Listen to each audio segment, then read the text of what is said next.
हाँ जी, अस्सलाम वालेकुम। उम्मीद करता हूँ तमाम लोग खैरियत से होंगे। और आज का दिन तो मार्केट ऊपर से नीचे की तरफ आते आते और 172 पॉइंट प्लस साइड पे बंद हो गई। शुरुआती जो आधा घंटा था वो बड़ा एक्साइटमेंट वाला घंटा था, जिसके अंदर बेसिकली समझ लीजिए क्योंकि वीकेंड के ऊपर काफ़ी अच्छी डेवलपमेंट्स हमारे सामने आई थी। और उसी की वजह से हमने देखा कि एक एक्साइटमेंट के अंदर काफ़ी सारे स्टॉक्स, खासतौर पे स्टील सेक्टर, वो बड़ा तेज़ी से खुला। और उसके बाद फिर रेट एडजस्टमेंट चलती रही और फिर आखिरी वक्त के अंदर हमने देखा कि जरा फार्मा के अंदर एक अच्छा मूव देखने को मिला है, जहाँ पे हेलियन हो, ग्लेक्सो हो, सर्ल पाकिस्तान हो, सिटी फार्मा हो, सबने अच्छे अच्छे रेट दिखाना वहाँ पे शुरू किए। तो ओवरऑल अगर हम कहें तो एक बैलेंस्ड मार्केट थी, लेकिन जो एक साइकोलॉजिकल बैरियर 1,40,000 का है वो फिलहाल मार्केट से क्रॉस नहीं हो पा रहा है। और आज की भी पोजीशन आप देख सकते हैं, 1,40,150 का हाई लगा, 941 पॉइंट प्लस।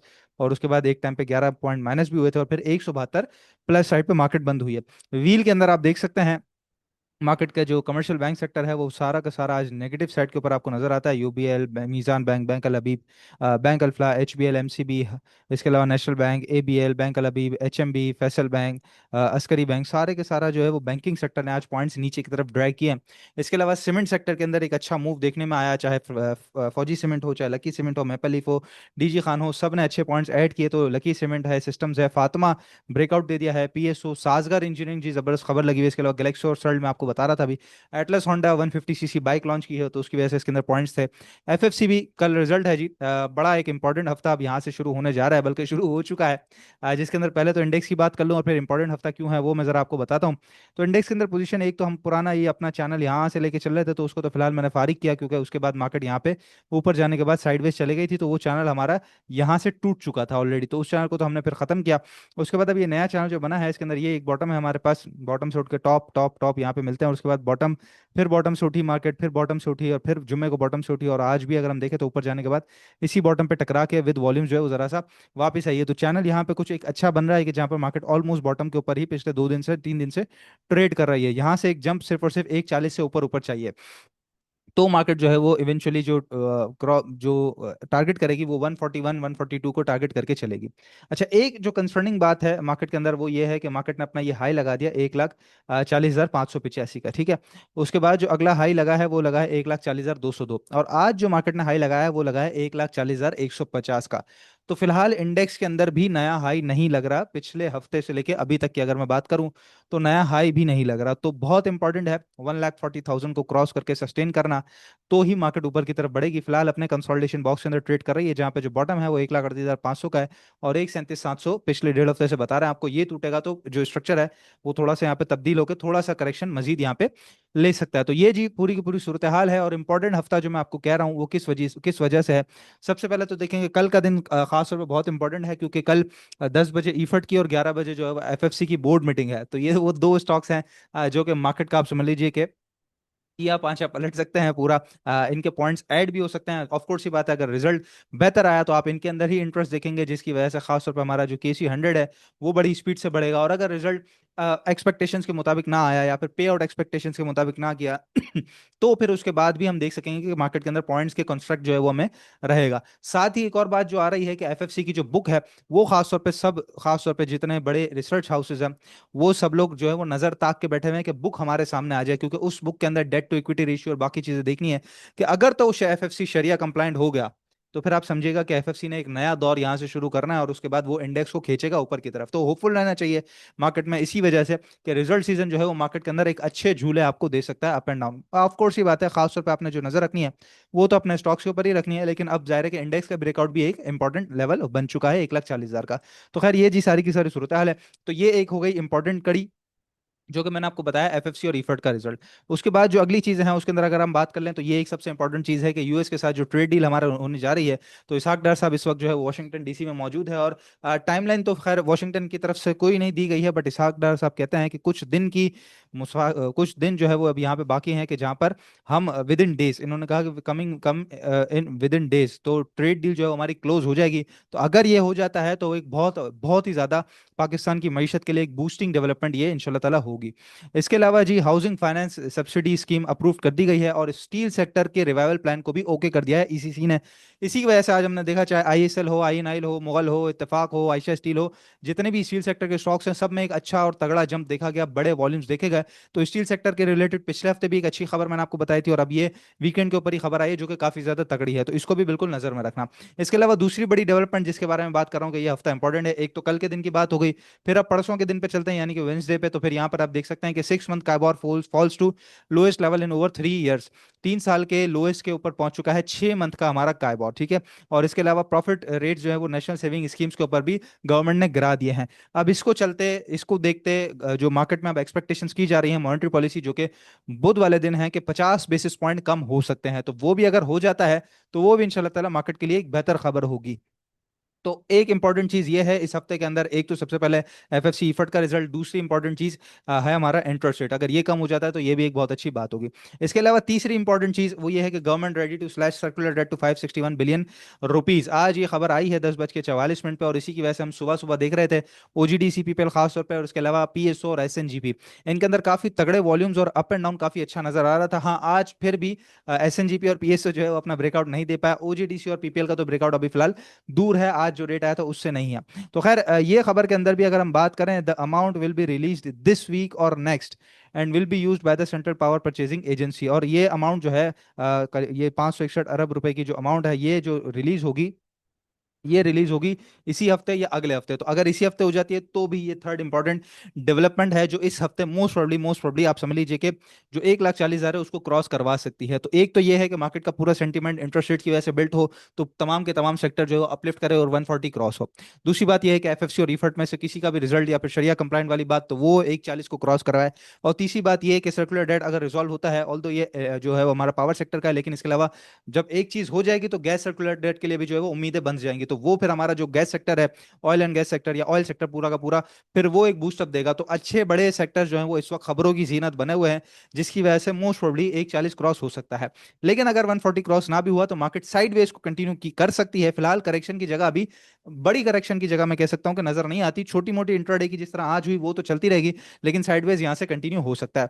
इसके अलावा जी साजगार इंजीनियरिंग ने आज मटेरियल इंफॉर्मेशन दी जिसके अंदर ये कहते हैं कि हेवल H6 की जो है प्लग इन एचईवी जो है वो हम लेकर आ रहे हैं अगस्त के महीने में। तो अगस्त बस शुरू ही होने जा रहा है, तो ये एक बहुत बड़ी डेवलपमेंट है कि H6 भी जो है वो यहाँ पे एचईवी के अंदर आ रही है, और ये लोकली असेंबल्ड होगी पाकिस्तान की, ठीक है, साजगार की। तो ये एक बड़ी अच्छी खबर साजगार की तरफ से डेवलपमेंट जो है वो हमारे सामने आई। इसके अलावा मिचेल फ्रूट फार्म पिछले दिनों इसके जो कुछ होल्डर्स थे उन्होंने इसको बेचा था, और अब हम देख रहे हैं कि सीसीएल होल्डिंग्स ने जो है वो पब्लिक इंटेंशन सबमिट कर दिया है, जिसमें ये कहते हैं कि 26% तक हम मिचेल फ्रूट फार्म के स्टेक्स को एक्वायर करना चाहते हैं, और ये करीबन इनका 73% का जो है वो शेयर होल्डिंग बन जाएगी। और ये जो रेट कोट करते हैं वो रेट यहाँ पर लिखा हुआ है जी हमारे पास, 232 रुपये 75 पैसे का। इसी वजह से हम देख रहे हैं कि आज ये जरा प्लस साइड पे भी है, और ये जो कोटेड रेट है उससे तो फिलहाल नीचे है, तो इसके अंदर भी एक स्विंग का मौका या कह लीजिए कि ट्रेडिंग का मौका आपको बनते हुए दिख सकता है। इसके अलावा फातिमा फर्टिलाइजर के रिलेटेड भी डेवलपमेंट आई आज, इसने भी बड़ा अच्छा एक जंप दिखाया कि ये करीबन जो है वो 100% स्टेक एक्वायर करने जा रहा है फातिमा पेट्रोलियम कंपनी लिमिटेड के अंदर। ऑलरेडी ब्रेकआउट दे चुका है ये स्टॉक, अपने बॉटम से उठा है, तो बड़ी अच्छी ट्रेड इसके अंदर भी बन सकती है, ऑल्दो जो पूरा का पूरा फर्टिलाइजर सेक्टर है वो इस वक्त लाइमलाइट के अंदर है। इसके अलावा जी बात कर रहे हैं हम सेक्टर वाइज ही, तो पिछले हफ्ते ही 22 तारीख को, 22/7/2025 को ही हमने ये ऑटो सेक्टर की शीट आपके सामने बना के पेश की थी, और इसके अंदर हमने आपको बताया था कि भाई ये ऑटो सेक्टर के जितने भी स्टॉक्स हैं उनके अंदर ये इन्वेस्टमेंट के टारगेट्स हो सकते हैं, ये एक्सपेक्टेड आपका रिटर्न हो सकता है, और 3 महीने से 1 साल। लेकिन अगर आप यहाँ पे देखेंगे 7 नंबर के ऊपर, तो हीनो पार्क जो कि हमने आपको बताया था 485 रुपये पे, 22 तारीख की अपडेटेड शीट है, और 600 का टारगेट था 22 तारीख, और आज 28 तारीख है। और अगर आप हफ्ता और इतवार हटाएंगे तो सिर्फ और सिर्फ 5 दिन बनते हैं, 4-5 दिन बनते हैं, जिसके अंदर इसने 600 का रेट भी क्रॉस कर दिया थैंक्स टू रिजल्ट, और इसका जो टेक्निकल मूव था उसकी वजह से। तो ये 23% का, ऑलमोस्ट 24% का जो रिटर्न है वो आपको विद इन वीक मिल गया। तो इन्वेस्टमेंट के अंदर इस तरह भी होता है, अगर आपको बड़ा नफा with in weeks with in days बच जाए तो आप लोगों ने फौरन वहां पे प्रॉफिट टेकिंग भी करनी होती है। और बाकी इसके अलावा जितनी शीट्स हमने बनाई हुई हैं अभी तक, चाहे वो ऑयल सेक्टर से रिलेटेड हो, फर्टिलाइजर से रिलेटेड हो, इन्वेस्टमेंट बैंक वगैरह से रिलेटेड हो, जितनी भी शीट्स अभी तक हमारे सोशल मीडिया पे आपको तमाम मिल जाएंगी, उनके अंदर काफी सारे स्टॉक्स हैं जिसके अंदर आप अभी भी यहाँ पर बाइंग के रेट के ऊपर बाइंग कर सकते हैं। स्टील सेक्टर को भी खास तौर पर नजर में रखिए, क्योंकि अब वो भी जरा गवर्नमेंट की आंखों के अंदर आ चुका है, उसकी भी शीट हम ऑलरेडी पोस्ट कर चुके हैं। तो बहरहाल जी, अल्हम्दुलिल्लाह जी, एक और 24% का नफा टीम स्टॉकीफाई की तरफ से आप लोगों को सभी को मुबारक हो। आज के स्टॉक्स डिस्कस कर लेते हैं और उसके बाद आपके स्टॉक्स पे चलते हैं। स्ट्रेटेजी जैसे मैं आपको बता चुका हूं ऑलरेडी कि स्टॉक वाइज आपने नजर रखनी है। जो स्टॉक्स काफी कुछ बढ़ चुके हैं, जैसे जीएल है, एक अच्छी खासी ट्रेडिंग ले लिए तो कुछ छोटी मोटी प्रॉफिट टेकिंग बनेगी उसके अंदर। स्टील सेक्टर अभी चलना शुरू है तो उसके अंदर बाइंग बनेगी। फर्टिलाइजर फार्मा सेक्टर जो है वो काफी दिनों से रुका हुआ था, तो आज उसके अंदर जान आई है, तो अब यहाँ से उसके अंदर जो स्टॉक्स हैं वो मूव करना शुरू करेंगे। तो इस तरह जो सेक्टर बढ़ चुके हैं या जो स्टॉक्स बढ़ चुके हैं वहां से पैसा निकलेगा, दूसरी जगह पे शिफ्ट होगा। 1,40,000 का इंपॉर्टेंट लेवल है, उससे ऊपर की क्लोजिंग आना विद तगड़े वॉल्यूम्स और विद प्रॉपर मोमेंटम, तो वो मार्केट को इंशाल्लाह ताला एक और बूस्टअप देगा। गैलेक्सो है जी, फार्मास्यूटिकल चल पड़ा है। गैलेक्सो का जो है वो शेयर है, इसने आज ब्रेकआउट भी दिया। ये इसका बॉटम था, बॉटम से ही हम इसका चैनल लेके खींचते हैं। तो ये आप देख सकते हैं साइडवेज में जाने के बाद कल का जुमे वाले दिन बॉटम के करीब करीब बंद हुआ, और आज जो है वो बॉटम को टच करके वहां से उठा है। तो इसका ये जो ऑलमोस्ट डबल टॉप था, ये 409 का, और फिर यहाँ पर भी 411 का हाई जो लगा था, ये ऑलमोस्ट डबल टॉप आप कह लीजिए। वो डबल टॉप भी इसने क्रॉस किया और उससे ऊपर ऊपर की क्लोजिंग दे दी है, यानी कि अभी जो रिसेंट हाई था 7 जुलाई का, उससे ऊपर की क्लोजिंग आ चुकी है। तो बड़ा एक जो है वो जबरदस्त किस्म का इसने एक इंडिकेशन दे दिया है। हो सकता है मोस्ट प्रोबेबली कि रीटेस्टिंग के लिए दोबारा आ जाए, लेकिन अब यहाँ पे कोई घबराने वाली बात नहीं है। ये पूरा का पूरा जो एरिया है आपके पास, समझ लीजिए कि 395 से 415, ये पूरा पूरा बाइंग जोन है, एक्यूमुलेशन एरिया है। जो इंपॉर्टेंट टारगेट एरिया है, पहला वो 427 रुपए का है, दूसरा 444 का है। और इस दफा अगर इसने ये 470 क्रॉस करके क्लोजिंग दे दी, जो कि अभी तक इसने दी नहीं है, तो 470 की क्लोजिंग के बाद मैं इसको एक्सपेक्ट कर रहा हूं यहाँ से टेक्निकल मूव के मुताबिक कि ये 560 से 550 से 560 तक आपको ऊपर की तरफ देखने को मिल सकता है। ठीक है, तो ये इसके अंदर इस तरह बाइंग हो सकती है और उस तरह ऊपर की तरफ टारगेट को जो है वो आप जो है वो लेके चल सकते हैं। ऑफकोर्स जो रेजिस्टेंस होते हैं वो सीधा सीधा हमें एक तरीके से टारगेट ही इंडिकेट कर रहे होते हैं। तो ये इसके रेजिस्टेंस लेवल्स, और मैंने आपको जो प्रोबेबल टारगेट एरियाज हैं वो उसके अंदर बता दिए हैं। इसके अलावा जी अगला स्टॉक है हमारे पास, वो है स्टील सेक्टर से, क्योंकि स्टील सेक्टर चलना शुरू हुआ है यहाँ पे, और स्टील सेक्टर का एक अच्छा स्टॉक ISL। ऑल्दो इसका पुराना हिस्सा छोड़े यहाँ पर, और हम यहाँ से अगर हम देखें, जो इसने अपना जो एक ऑलमोस्ट बॉटम लगा दिया था 75 रुपये 73 रुपये करीब करीब का मई के अंदर, तो वहीं से अगर हम इसको खींचते हैं तो ये बहुत अच्छे टॉप भी लग रहा है, बड़ा परफेक्ट हमारा चैनल बनता है। जिसके अंदर ये पिछले दिनों यहाँ पर आया था और उसने जो है वो यहाँ से एक जबरदस्त किस्म की अपसाइड लगा के टॉप लगाने के बाद नीचे चले गया था, और सपोर्ट के करीब से वापस आज आया है और अंदर क्लोजिंग दे दी है, चैनल के अंदर क्लोजिंग दे दी है। तो यही इसका जो है वो एक बाइंग जोन अच्छा सा हो सकता है। 96 से नीचे नीचे का, या आप समझ लीजिएगा अगर किसी ने थोड़ा सा मजीद देखना है तो 94 से नीचे नीचे का स्ट्रिक्ट स्टॉप लॉस लगा के आप इसके अंदर बाइंग कर सकते हैं। अच्छा, आज इंपॉर्टेंट चीज ये हुई है देखने में कि 104 का पुराना हाई और आज भी 104 का हाई, तो दो डबल टॉप इसके अंदर लग चुका है, मतलब दो डबल टॉप नहीं, सॉरी, एक डबल टॉप जो है इसके अंदर लग चुका है। तो फिलहाल तो हम 104 को ही टारगेट करेंगे, और 104 क्रॉस किया तो इसके बाद जो है वो 110 रुपए तक के टारगेट के लिए आप इसको कंटिन्यू करके फिर चल सकते हैं। तो ये इसके अंदर प्रोबेबल बाइंग जोन और सेलिंग जोन इसके अंदर भी हो सकते हैं। आपके स्टॉक्स को जरा यहाँ पे देख लिया जाए तो इसके अंदर जी हमारे पास जो स्टॉक्स यहाँ पे नजर आते हैं, सॉरी नीचे से आ जाते हैं, तो इमेज का एनालिसिस आपने पूछा है, तो इमेज को देख लेते हैं जी। इमेज ने थोड़ी सी आज जो कंडीशन खराब की है, खैर हमारा भी इसके अंदर स्टॉप लॉस था, स्टॉप लॉस हिट हुआ है, तो उसके बाद से वो उस रेट के ऊपर आया भी नहीं है, वहां से नीचे ही हमें नजर आता है। और फिलहाल तो ये अपना जो ऑलमोस्ट आप कह लीजिए कि जो ये गैप एरिया है, इसको इसको फिल करने आ रहा है, और ये ऑलमोस्ट देखें आप बॉटम भी यही बनता है 26 रुपये 80, हाँ 27 रुपये करीब करीब का। ठीक है, तो 26 50 27 रुपये इस एरिया के करीब करीब आएगा, तो एक सपोर्ट एरिया भी है। तो यहाँ पर फिर हम देखेंगे कि यहाँ से पलटना शुरू हो तो फिर इसके अंदर बाइंग हो सकती है। इसके अलावा जी BF बायो आपने पूछा, BF बायो पिछले दिनों भी मैं बता चुका हूँ, चलो खैर दोबारा एक दफा मैं चेक कर लेता हूँ उसको क्या कहता है BF बायो। हाँ, उसी कंसोलिडेशन बॉक्स के अंदर है, और पिछले दिनों जब एनालिसिस किया था तो वहां से जरा एक इसने झटका भी मारा था, 166 के करीब करीब का, 168 के करीब करीब का वापस नीचे आया है। अच्छा, डाउन ट्रेंड ऑलमोस्ट इसका कह लीजिए कि टूटने के करीब करीब है, बट वो टूटेगा फिलहाल 170 के बाद। ये जो एरिया है ये बहुत अच्छा एक एक्यूमुलेशन जोन है, तो अपने अपने रिस्क मैनेजमेंट के हिसाब से, जो कि आपको नजर आ रहा है कि एक अच्छा सपोर्ट जोन है 157 से नीचे नीचे का, तो उससे उसके नीचे का स्टॉप लॉस रख के बाइंग इसके अंदर की जा सकती है। फातिमा फर्टिलाइजर जी, फातिमा फर्टिलाइजर अभी मैंने आपको खबर भी बताई, और आज इसने जो है वो एक अच्छा ब्रेकआउट भी दिया है। और चार्ट, अच्छा ये कुछ और ही खुल गया है मेरे पास। फातिमा फातिमा फर्टिलाइजर जी, फातिमा फर्टिलाइजर का चार्ट अगर ओपन हो जाता है, जो कि मेरे पास नहीं हो रहा है, तो खैर फातिमा फर्टिलाइजर ने जी अपना रेट का भी ब्रेकआउट दिया है और बॉटम से भी उठा है। मुगल स्टील के बारे में हम बात कर रहे थे, तो मुगल इंडस्ट्रीज, मुगल के इंडस्ट्रीज जो है, हाँ जी ये देखें, ये मुगल इंडस्ट्रीज का ये अप ट्रेंड का चैनल है, और ये डाउन ट्रेंड का चैनल था, जो कि इसने यहाँ पर एक दफा तोड़ा था और सेम डे में फिर नीचे क्लोजिंग दे दी थी। उसके बाद साइडवेज में जाने के बाद नीचे चले गया था, अब जो वापस आया तो आज आप देखें एग्जैक्ट कहाँ टकराया है, ये जो इसका अप ट्रेंड का जो चैनल है बिल्कुल यहीं पे टकराया है। तो अब इसको क्लोजिंग इंपॉर्टेंट ये है, इससे खैर नीचे इसने क्लोजिंग दे दी है, तो इंपॉर्टेंट ये है कि ये 72 रुपये से ऊपर ऊपर क्रॉस करके सस्टेन करके खड़ा हो जाए, तो फिर खैर 72 भी नहीं, अब तो 73 है, क्योंकि उसने अगर अपना डाउन ट्रेंड भी तोड़ना है तो 73 रुपये 73 के बाद फिर जो है वो नया काम मुगल के अंदर शुरू होगा, जो कि प्रोबेबल बेहतरीन होगा। ठीक है, इसके अलावा दो स्टॉक और हम जरा डिस्कस कर लेते हैं यहाँ पे। एक एवेंसियन आपने पूछा है, तो एवेंसियन डाउन ट्रेंड के अंदर है जी। इसको देखें, ब्रेकआउट किया था, यहाँ पे आ गया है।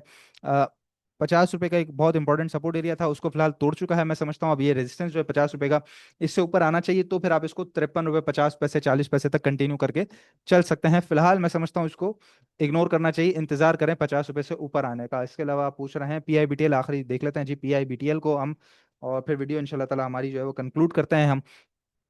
तो पीआईबीटीएल जी भी अपने अपट्रेंड के चैनल के अंदर था, ये इसके रेजिस्टेंस एरियाज, और हाँ जी ऑलमोस्ट गैप फिलिंग पहले भी करा चुका, लेकिन दोबारा आया है, और ये डबल बॉटम की सूरत हाल मुझे नजर आ रही है। पिछला बॉटम जो है उसका लो यहाँ पे हमें बताता है 9 रुपये 63 पैसे, और आज लगाया 9 पैंसठ जी। बिल्कुल डबल बॉटम की सिचुएशन है। कल यहीं पे अगर 9 70 72 के ऊपर ऊपर कुछ सस्टेन करता है, तो फिर इसको कंटिन्यू करेंगे 10 रुपये, और फिर 10 रुपये 20 पैसे तक के टारगेट के लिए कंटिन्यू किया जा सकता है। ठीक है, तो ये सूरत हाल है जी मार्केट की और स्टॉक्स की। मार्केट अभी तक बेहतर है अल्हम्दुलिल्लाह। हालात है जरा इस हफ्ते जो है वो सही मायनों में तब्दील होंगे, क्योंकि ये हफ्ता जो है वो पूरा का पूरा मार्केट का नक्शा तब्दील कर सकता है, और मार्केट का आप कह लीजिए कि अगला जो रुख है अगस्त का महीना, एक तरीके से वो पूरा का पूरा ये हफ्ता सेट कर सकता है। तो हर इवेंट पे आपने नजर रखनी है, और नजर रखने के लिए आपके लिए सबसे जो एक कह सकते हैं बेहतरीन सोर्स है वो हमारा यूट्यूब का चैनल है। तो चैनल जरूर सब्सक्राइब कर लीजिएगा इंशाल्लाह ताला। फिर आप लोगों से नेक्स्ट वीडियो में मुलाकात होती है। अपना बहुत ख्याल रखिएगा। अल्लाह हाफिज।